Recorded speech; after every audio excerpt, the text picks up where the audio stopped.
ও ভাই খাতা আছে কি? হ্যাঁ আছে তো, খাতা আছে।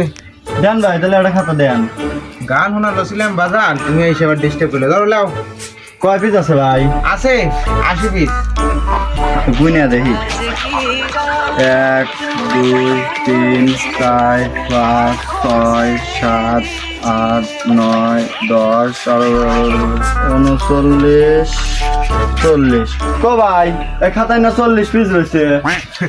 আরে বাবা, তুমি এই যে বুঝলে না, এই যে এপিট একটা এপিট একটা দুইটো এবারে মোট মিলে 80 পিস আছে। ইসরে আচ্ছা দেন, কি আর হরার দেন। ধরো আর টিয়া দাও তাড়াতাড়ি, গান শোনা সময় ডিস্টার্ব করে। এই যে খেলেন। এ বাপু, খাতার দাম তো 20 টাকা, তুমি 10টা দিলে কে? কে আপনি বোঝেন নাই? কি বুঝবি? এই যে এই পিঠ 10 টাকা আর এই যে এই পিঠ 10 টাকা, তাহলে 10 টাকা 10 টাকা 20 টাকা। कैसे कैसे लोग रहते हैं यार यहाँ पर।